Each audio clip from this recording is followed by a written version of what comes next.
নমস্কার। আজ কিছু ভালো খবর দিতে পারবো। এটলিস্ট অন্তত শুরুটা তো ভালো করতেই পারবো। কারণ সেটাই বলবো। আমার এই ভিডিওতে তাই বলবো পুরো ভিডিওটা দেখবেন। ভিডিওটাতে ইস্ট বেঙ্গলের খবর অতি অবশ্যই আলোচনায় থাকবে। ভালো লাগলে লাইক, কমেন্ট, শেয়ার করবেন যেমনটা করে থাকেন। সাবস্ক্রাইব করছেন না অনেকেই দেখছেন। Please do subscribe. ভালো খবর দিয়েই শুরু করা যাক আজকের ভিডিও। কারণ অনেকদিন তো নেগেটিভ খবর দিয়েছি। ভালো লাগেনি। আমি বারবারই বলেছি যে আইএসএল শুরু হবে, জট কাটছে বাট জট পেকে গেছে। তো কিছুদিন আগে যা খবর পেয়েছি, কেন্দ্রীয় ক্রীড়ামন্ত্রী যেমনটা ঘোষণা করেছেন, আপনারা ইতিমধ্যে সবাই জেনে গেছেন যে ১৪ই ফেব্রুয়ারি থেকে আইএসএল শুরু হচ্ছে এবং ইতিমধ্যে সমস্ত দলই আস্তে প্রস্তুতিতে নামার চেষ্টা করছে। তবে উড়িষ্যা তারা বেঁকে বসেছে। এটা তো দেব না বললাম, ভালো খবর দেব তো। ভালো খবর হচ্ছে যে ভারতীয় যে মহিলাদের জাতীয় দল, সেই জাতীয় দল এবার বহুজাতিক সংস্থা কোকা কোলার স্পন্সরশিপ পেয়ে গিয়েছে। এটা খুবই বড় খবর এই মুহূর্তে দাঁড়িয়ে। কারণ ভারতীয় ফুটবল কিন্তু এই স্পন্সরশিপ বা এই বিজ্ঞাপন সংস্থা কে হবে, আইএসএল কে বা কারা কন্ডাক্ট করবে, বিজ্ঞাপনী সংগঠন কে হবে, সংস্থা কে হবে, এই সমস্ত জটিলতাতেই আইএসএলটা এবছর নম করে হচ্ছে। অপরদিকে দেখুন মহিলাদের টিমটা তারা কিন্তু কোকা কোলা স্পন্সর পেয়ে গিয়েছে। এটা খুবই বড় খবর। এআইএফএফ এর প্রেসিডেন্ট কল্যাণ চৌবে তিনি ঘোষণা করেছেন যে আগামী ৩ বছরের জন্য ভারতীয় জাতীয় টিমের জন্য মানে মহিলাদের জাতীয় দলের জন্য কোকা কোলা তাদের সঙ্গে গাঁটছড়া বাঁধছে কোকা কোলার সঙ্গে এবং কোকা কোলা এই মহিলা টিমটা কোচ নিয়ে আসা, তাদেরকে আ প্র্যাকটিসে পাঠানো থেকে শুরু করে যাবতীয় দায়িত্ব নেবে। কারণ এই মহিলা টিমটি কিন্তু এএফসি উইমেনস আ যে চ্যাম্পিয়ন্স এএফসি এশিয়ান কাপ যে মহিলাদের যে এএফসি এশিয়ান কাপ তাতে সুযোগ পেয়েছে বয়সভিত্তিক দুটো পর্যায়েই এবং সিনিয়র টিমটার ওয়ার্ল্ড কাপে চলে যাওয়ার কিন্তু একটা চান্সেস রয়েছে।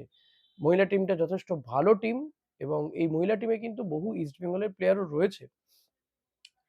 তো এই মহিলার টিমটা কিন্তু তাদের পসিবিলিটি রয়েছে তারা ওয়ার্ল্ড কাপে চলে যেতে পারে। আর কোকা-কোলা নিশ্চয়ই এই বিষয়গুলোকে দেখেছে। কোকা-কোলা কিন্তু ওয়ার্ল্ড কাপেরও দীর্ঘদিন তারা স্পন্সর হিসেবে ছিল। তো এই এত বড় সংস্থা স্পন্সরশিপ পাওয়াটা এবং এটা বোধহয় ১ম হবে। নিঃসন্দেহে বড় ব্যাপার ভারতীয় ফুটবলের জন্য, মহিলা ফুটবলের জন্য তো বটেই, ভারতীয় ফুটবলের জন্য তো বড় ব্যাপার। পুরুষ টিম তো কিছু করতে পারছে না। অন্তত মহিলারা যদি আ ওয়ার্ল্ড কাপ খেলার মানে যোগ্যতা পায়, সুযোগ পায় তো সেটা অন্তত দুধের স্বাদ ঘোলে তো মিটবেই। মানে দুধের স্বাদ ঘোলে মেটা নয়, মহিলাদের টিমটা যথেষ্ট ভালো এটা বলাটা ঠিক নয় আমার হয়তো। বাট স্টিল বলব যে কেউই ছোট নয়। এখন মহিলারা সমস্ত ক্ষেত্রে পাল্লা দিচ্ছে পুরুষদের সঙ্গে। ওয়ার্ল্ড কাপ জিতেছে ক্রিকেটে। ফুটবলে ওয়ার্ল্ড কাপে যদি তারা যোগ্যতা অর্জন করে যায় তো আমি বলব দারুণ একটা ব্যাপার হবে। আমার মনে হয় কোকা-কোলার মতন একটা বিজ্ঞাপনী সংস্থা তারা এই বিষয়গুলোকে দেখে এগিয়ে এসছে। এখন মহিলারা যদি এগিয়ে যায় তো পুরুষদের টিমটাও কিছু তো অন্তত তার ছিটেফোঁটাও তো পেতে পারে। মহিলা টিমটার থেকে অন্তত ইন্সপিরেশন তো তারা নিতে পারে। হ্যাঁ? তো এটা বড় খবর, ভালো খবর বলেই আমার মনে হয়েছে তাই আপনাদের সঙ্গে শেয়ার করলাম। এবার আসা যাক উড়িষ্যার যে খবরটা দিয়ে শুরু করতে চাইছিলাম। উড়িষ্যা আপনাদের গতকালই জানিয়েছিলাম যে তারা না খেলার চান্সেস বেশি। কারণ তারা এআইএফএফ কে জানিয়েছে যে তাদের অবস্থা ভালো নয়। তারা টিমও তৈরি করতে পারেনি এবং তাদের যে মূল কর্তা কর্ণধার সে এখন বিদেশে রয়েছে। তো গতকাল বিকেল পর্যন্ত উড়িষ্যাকে ৫ টা পর্যন্ত সময় দেওয়া হয়েছিল। তো উড়িষ্যা মানে অনুরোধ করেছে যে আগামী সোমবার পর্যন্ত তাদেরকে একটা সুযোগ দেওয়া হোক। সোমবার বিকেল ৫ টা পর্যন্ত।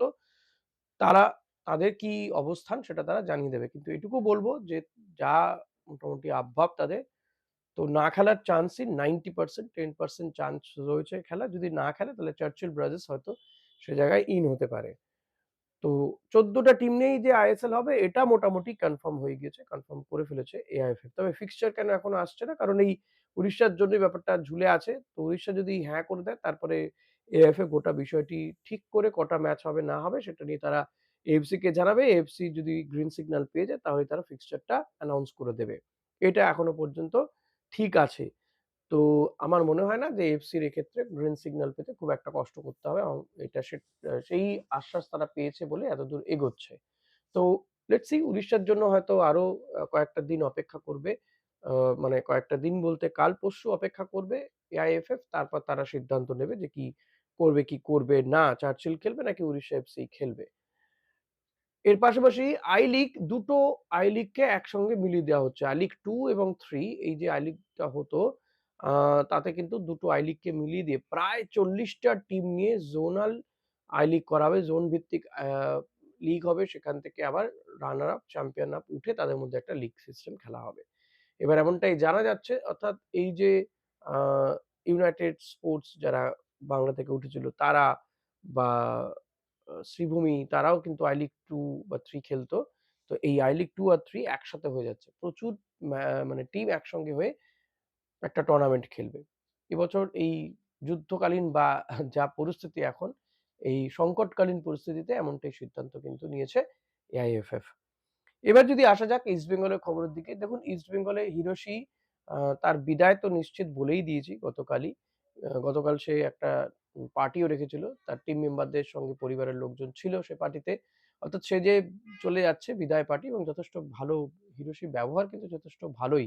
প্লেয়ারদের সঙ্গে সে খুব তাড়াতাড়ি মিশে গিয়েছিল। কিন্তু তার পারফরম্যান্স আমি বলেছিলাম শুরুতে যে হিরোশি এইখানে কতটা সে তার পারফরম্যান্স খুলতে পারবে, আ পরিবেশের সাথে মানিয়ে নিয়ে কতটা খেলতে পারবে সেটা একটা সন্দেহ ছিলই আমার।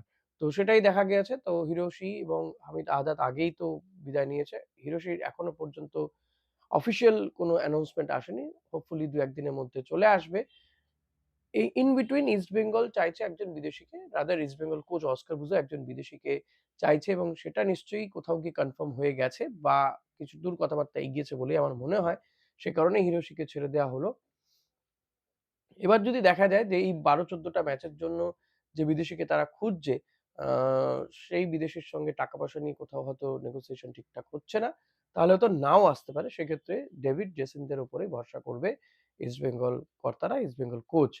এখন দেখুন ইস্টবেঙ্গলের দরকার যেটা গত কয়েক বছরে ইস্টবেঙ্গলের যেটা সবচেয়ে বড় সমস্যা সেটা হচ্ছে গোল করার লোকের অভাব। কিছুটা ক্লিটন সিলভা পূরণ করতে পেরেছিলেন। ট্রফি এসছিল বাট ক্লিটনের বয়স হয়ে যাওয়াতে তার আর সেই ধারটা ছিল না। তারপরে যারা এসছে দিয়ামান্তা কোচ থেকে শুরু করে হামিদ আহাদাদ, আ হিরোশি, মাঝখানে মেসি বাউলি কয়েকটা ম্যাচ খেলে গিয়ে কিছুটা আশা জাগিয়েছিল। গতবারে উইন্টার ট্রান্সফার উইন্ডোতে তাকে নিয়ে আসা হয়েছিল। কিছুটা আশা জাগিয়েছিল বা তার সামনে একটা টার্গেট রেখে দেওয়া হয়েছিল। তো সে টার্গেট পূরণ হয়নি তো তাকে ছেড়ে দেওয়া হলো। তবে মেসি বাউলির মধ্যে কমিটমেন্ট দেখেছি, ম্যাচ হেরে যাওয়াতে কাঁদতে দেখেছি, গোল করতেও দেখেছি, গোল করাতেও দেখেছি। এমন একটি প্লেয়ারকে কিন্তু ইস্টবেঙ্গল রাখতে পারত। যাই হোক যেটা হয়নি, হয়নি ছেড়ে দিয়েছে। তো এই উইন্টার ট্রান্সফার উইন্ডোতে কোনো বিদেশিকে পাওয়া, সেই মানের বিদেশিকে পাওয়া কিন্তু খুব টাফ ব্যাপার। এবং ইস্টবেঙ্গলও যে সামার ট্রান্সফার উইন্ডোতে বিদেশি খুঁজেছিল স্ট্রাইকার সেটাও কিন্তু সস্তা পুষ্টিকর স্ট্রাইকার খুঁজছিল। যে কারণে হামিদ বা হিরোশিকে নিয়ে আসা হয়েছে। তো এই ধরনের সস্তায় পুষ্টিকর খুঁজতে গিয়ে কতটা পুষ্টিকর হচ্ছে সেটা ইস্টবেঙ্গল কর্তারা আমার মনে হয় এবার একটু ভেবে দেখার সময় হয়েছে। যদি না পাওয়া যায়, না পাওয়া যাক তাতে অন্তত ভারতীয় ফুটবলার ডেভিড জেসিনের মতন প্লেয়াররা একটু সুযোগ পাবে। ম্যাচ হারবে না এটুকু বলতে পারি। গোল করার বাকিরাও রয়েছে। বিদেশিরাও তো এসে গোল করতে পারেনি। অন্তত এই প্লেয়ারগুলোর উপর একটু ভরসা করুন বাচ্চা ছেলেগুলো। তারা নিঃসন্দেহে তারা তো কলকাতা লিগ জিতিয়েছে, চ্যাম্পিয়ন করেছে। ভালো খেলবে। একটু ভরসা রাখুন এই ছেলেগুলোর উপর। এটুকুই আশা করব। বিদেশি খুঁজতে গিয়ে সস্তায় পুষ্টিকর খুঁজতে গিয়ে যা তা বিদেশি ধরে নিয়ে আসছেন তার থেকে আমার মনে হয় যে কারণ যে বিদেশি আসবে তাকে এই কয়েকটা দিনের মধ্যে মানিয়ে নিতে হবে। এটা টু টাফ তাকে মানিয়ে নেওয়া। ইস্ট বেঙ্গল বহুদিন খেলার মধ্যেও নেই। তাই না? তো প্লেয়ারদেরকে কন্ডিশনে আনা, সবাইকে কন্ডিশনে আনা, স্ট্রাইকারের সাথে মানিয়ে নেওয়া এটা একটা খুবই টাফ ব্যাপার। তবে হ্যাঁ, যেহেতু অনেকদিন কোনো ম্যাচ নেই, একটা টুর্নামেন্ট ১ম ম্যাচ থেকে শুরু করবে তো যদি বিদেশি আনতেই হয় দ্রুতই আনতে হবে। আর নয়তো না। তো হ্যাঁ আর না এর মধ্যে ঝুলিয়ে রেখে কোনো লাভ নেই। যেটা করবার সেটা দ্রুত করুন। এটাই অনুরোধ রাখবো। যদি কোনো বিদেশিকে কনফার্ম করার মতো নয় তো কনফার্ম করে দিন। আদারওয়াইজ এই ডেভিড জেসিনদের বলুন যে তোমাদের ভাই এবার দায়িত্ব নিয়ে খেলতে হবে। ডু অর ডাই তোমাদের গোল করতেই হবে।